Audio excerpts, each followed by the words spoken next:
Hello friend, Shyamali kitchen and blog চ্যানেলে তোমাদের সবাইকে স্বাগতম জানাচ্ছি। আশা করি তোমরা সবাই ভালো আছো। আজকে একটা সাধারণ সাদামাটা রেসিপি নিয়ে আসলাম। দেখতে সাদামাটা, খেতে খুব অসাধারণ। তোমরা নিশ্চয়ই বাঙালিরা খায়, এটা অনেকেই খায়। একবার দেখতে পারো, এটা খেয়ে দেখবে, খুব ভালো লাগে। আগের দিনে মাছ আনা ছিল, আমি মাথা দুটো রেখে দিয়েছিলাম যাতে আমি একটা রেসিপি করতে পারি। তো সেটাই প্রিপারেশন করছি। চলো রেসিপিটা তোমাদের দেখাচ্ছি। মাছের মাথাগুলো ভালো করে ধুয়ে নিয়ে রেখে দিয়েছিলাম। ওটাতে নুন হলুদ ভালো করে মাখিয়ে নিতে হবে। ভালো করে নুন হলুদটা মাখিয়ে অল্প টাইমের জন্য রেখে দেবো। মাছের এক্সট্রা জল যেটা আছে বেরিয়ে যাবে। আর তারপর আমি কিছু সবজিগুলো নিয়ে আসছি ফ্রিজের থেকে। সেই সবজিগুলো অল্প কেটে কাটতে হবে। সেগুলো ছিল, এখন সিজনাল চলছে শিম দিয়ে বেগুন আর আলু, অল্প মূলো ছিল, সেটা দিয়ে একদম এইভাবে কেটে নিতে হবে। কারণ যেহেতু আমি চচ্চড়ি করবো, আমরা চচ্চড়ির আনাজটা এরকম করে কেটে নিই সবজিগুলো। তোমরা কীরকম কাটো আমাকে কমেন্টে নিশ্চয়ই বলবে। তারপর আমি কড়াই তেল গরম করে আস্তে আস্তে মাছগুলো ভাজার জন্য দিয়ে দিলাম। দেওয়ার পর মাছগুলো হালকা করে নেড়ে চেড়ে কিছুক্ষণ ভাজতে হবে। কারণ মাছগুলোকে যদি কড়া করে ভাজা না হয় না ভাজলে ওই চচ্চড়িতে একটা স্বাদ আসবে না, কাঁচা কাঁচা ভাবটা থেকে দেবে। তাই আমি মাছগুলোকে ভালো করে ভেজে নিয়ে তুলে নেব। আর আস্তে আস্তে মাছগুলোকে দেখো, যতদূর বেশি করে ভাজা হচ্ছে মাছগুলো ভেঙে আসে। আর চচ্চড়িতে এত গোটা গোটা মাছ থাকলে তো খাবার অসুবিধা হবে। সবার পাতেই যাতে মাছ অল্প অল্প পড়ে, তার জন্য মাছগুলোকে ভেঙে নিতে হবে, যাতে চচ্চড়ির সাথে সবজির সাথে মাছটা মিক্স হয়ে যায়। আর এটার গন্ধটাও খুব সুন্দর হয়। আমি একদম সাদামাটা মাছগুলোই করলাম মাছের এই রেসিপিটা। তোমরা আরও কীভাবে করো সেটা দেখাবে আমাকে। এই দেখো, মাছগুলো ভেজে নিয়েছি। এখন একটা পটে আমি এগুলো তুলে নিয়েছি।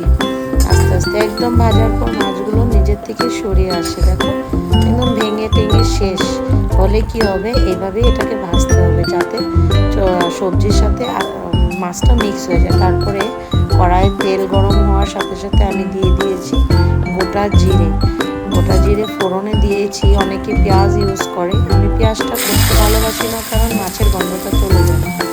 আর যেটা সবজির গন্ধ সেটাও চলে যাবে, তো টেস্টটা অন্যরকম হবে বলে আমি এটাতে শুধু জিরে ইউজ করেছি। তোমরা কালো জিরেও করতে পারো, যার যেরকম পছন্দ ফোড়ন তোমরা দিয়ে নেবে। তো সবজিগুলো তেলে দেওয়ার পর হালকা করে নেড়ে চেড়ে ভেজে নিয়েছি। তারপর আমি দিয়ে দিলাম এটাতে নুন আর অল্প হলুদ দিয়ে ভালো করে এটাকে ভেজে নিতে হবে।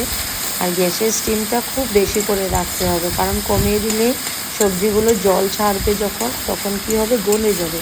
কিন্তু চচ্চড়িটা না গললে ভালো লাগবে না, এটা গোটা গোটাটাই ভালো লাগে। তো ভাজা হবার পর সাথে সাথে আমি কিছু কাঁচা লঙ্কা চিড়ে রেখেছিলাম, সেটা ইউজ করলাম। কারণ আমি লঙ্কার গুঁড়োটা চচ্চড়িতে ইউজ করছি না, কাঁচা লঙ্কাটাই ইউজ করব। তো ভালো করে যত দূর এটাকে তোমরা ভাজবে, যত দূর এটাকে কষিয়ে রান্না করবে, তত এটা টেস্ট বাড়বে আর ফ্লেভারটাও ভালো আসবে। যেই দেখলাম আমার এটা রান্নাটা প্রায় হয়ে এসছে, দেখো রান্নাটা ভালোই হয়ে আসছে। এখন এটাতে আমি ভাঙা মাছগুলো যেগুলো ছিল মাছের মাথায়, সেটাই অ্যাড করে দিয়েছি। সুন্দর করে এটাকে আস্তে আস্তে ভেজে নিতে হবে।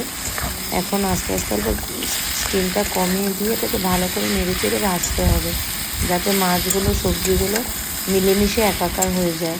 তাহলেই তুমি যখন খেতে এটা মুখে দেবে না, মাছের গন্ধটাও আসবে, সাথে সবজির ফ্লেভারটাও আসবে। এটাকে ভাজা টোটালি কমপ্লিট। এখন আমি এটাকে তুলে নেব। আমি এটাকে তুলে নিয়ে তোমাদের দেখাচ্ছি। এই খাবারটা তোমরা বেশিরভাগ মসুর ডালের সাথে গরম গরম ভাতে খাবে, খুব স্বাদ লাগে।